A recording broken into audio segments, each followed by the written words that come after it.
कांग्रेस महासचिव और सांसद प्रियंका गांधी, सपा अध्यक्ष और सांसद अखिलेश यादव, टीएमके के सांसद कानी मोंजी, ए राजा, टीआर बालू समेत इंडिया ब्लॉक के सांसदों ने लोकसभा स्पीकर ओम बिरला से अचानक क्यों मुलाकात की, वो भी तब जब लोकसभा में चुनाव सुधार पर चर्चा हो रही थी। कौन है वो जज जिसके किए कार्यों को लेकर इंडिया ब्लॉक के सांसदों ने बिरला से मुलाकात की? उस जज के साथ क्या करने वाले हैं इंडिया ब्लॉक के सांसद, जिसे मुस्कुराते हुए लोकसभा स्पीकर ने स्वीकार कर लिया? बीजेपी खिसियानी बिल्ली खंबा नोचे वाली स्थिति में क्यों आ गई? यही नहीं, गोदी मीडिया में शीर्ष पर बैठे लोगों को क्यों गुस्सा आने लगा? सब कुछ बताऊंगा, साथ बने रहिए। नमस्कार दोस्तों, मैं हूं परवीन साहनी। दोस्तों, 9 दिसंबर के दिन इंडिया ब्लॉक की एकता की 2 तस्वीरें दिखी। पहली तस्वीर की चर्चा हमारे सहयोगी ने अपने वीडियो में की थी। वो तस्वीर थी सोनिया गांधी के बर्थडे की, जिसमें न सिर्फ राहुल प्रियंका खड़के थे, बल्कि उसी तस्वीर में अखिलेश यादव समेत इंडिया ब्लॉक में शामिल पार्टियों के सांसद थे। अब मैं आपको इंडिया ब्लॉक की एक और तस्वीर दिखा रहा हूं। देख सकते हैं, इंडिया ब्लॉक में शामिल पार्टियों के सांसद हैं। लोकसभा स्पीकर ओम बिरला को एक लेटर दे रहे हैं। उसे बिरला मुस्कुराते हुए स्वीकार कर रहे हैं। इस लेटर में एक जज का नाम है। उस जज को लेकर लेटर दिया जा रहा है। उस जज ने कुछ ऐसा किया जिसको इंडिया ब्लॉक पचा नहीं पा रहा है। जज की कुर्सी पर रहते हुए उन्होंने एक राजनीतिज्ञ के तौर पर फैसला लिया जो बीजेपी की राजनीति को सूट करता है। अब यही बात इंडिया ब्लॉक के नेता पचा नहीं पा रहे हैं। भला कोई जज रहते हुए राजनेता कैसे बन सकता है? दोस्तों, मद्रास हाई कोर्ट के एक जज हैं, नाम है उनका GR स्वामीनाथन। इसी जज के खिलाफ इंडिया गठबंधन के सांसदों ने लोकसभा स्पीकर ओम बिरला को एक नोटिस सौंपा है। इस नोटिस पर 120 सांसदों के साइन हैं। इसे DMK की ओर से पेश किया गया। अब इससे बीजेपी में हलचल मची हुई है, क्योंकि स्वामीनाथन पर इंडिया गठबंधन महाअभियोग चलाना चाहता है। अब ऐसे में सवाल है कि आखिर इस जज ने ऐसा क्या किया जिससे विपक्ष भयंकर गुस्से में है? आखिर दक्षिण भारत में अपने फैसले से जज ने विवाद की ऐसी कौन सी चिंगारी जलाई?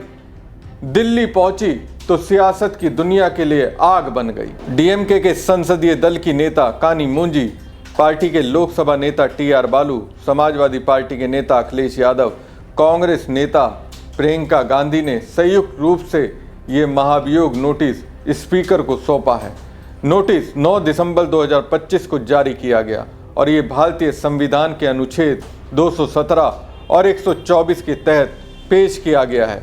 इसमें जस्टिस स्वामीनाथन पर न्यायिक निष्पक्षता और पारदर्शिता पर सवाल उठाने, एक वरिष्ठ वकील और एक विशेष समुदाय के वकीलों को अनुचित लाभ देने और उनके फैसलों को राजनीतिक विचारधारा से प्रभावित होने का आरोप लगाया गया है। नोटिस में कहा गया कि ऐसे फैसले धर्मनिरपेक्ष संवैधानिक सिद्धांतों के खिलाफ है। इसके साथ ही राष्ट्रपति और भारत के CGI को भेजे गए पत्रों की प्रतियां भी सौंपी गई। दोस्तों, तमिलनाडु में एक जगह है, वहाँ एक पहाड़ी पर पारंपरिक कल्थी गई दीपम लैंप जलाई जाती है। ये जगह सुब्रमण्य स्वामी मंदिर और एक दरगाह के पास है, जिससे धार्मिक संवेदनशीलता जुड़ी हुई है।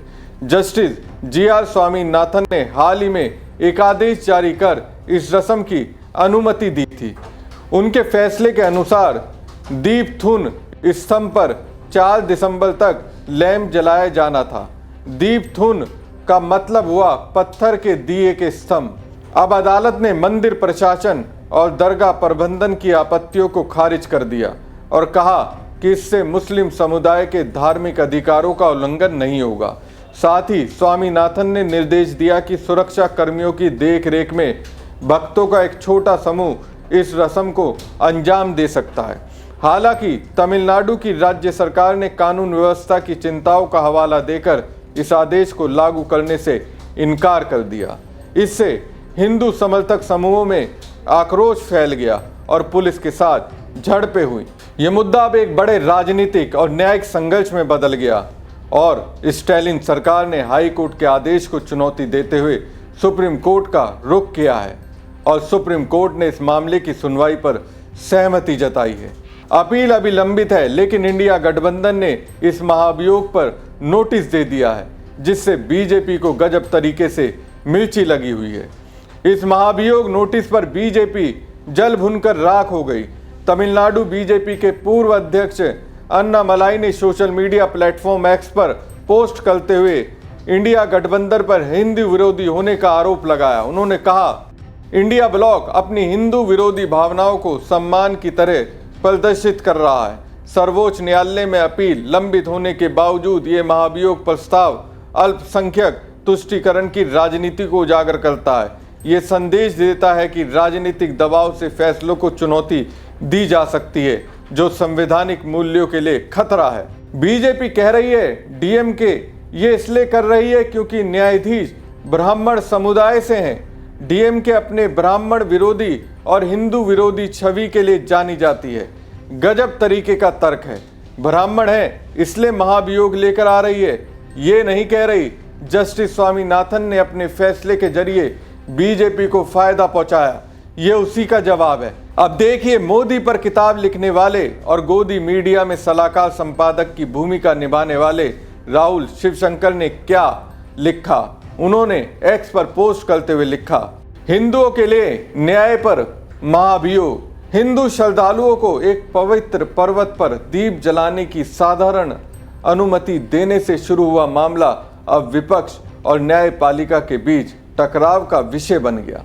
प्रक्रिया संबंधी आपत्तियों का निपटारा अदालत में किया जा सकता था, लेकिन विपक्ष महाभियोग की ओर बढ़ गया, जो एक कठोर कदम है। Raw dispatch from my desk में मैं पूछता हूं, क्या ये न्यायपालिका के लिए एक भयावह संदेश है? हिंदुओं के पक्ष में फैसला सुनाने से पहले 2 बार सोचें। सुना आपने किस तरीके का एंगल दे रहे हैं? पत्रकार हैं, पत्रकारिता भूलकर कुछ और ही कर रहे हैं।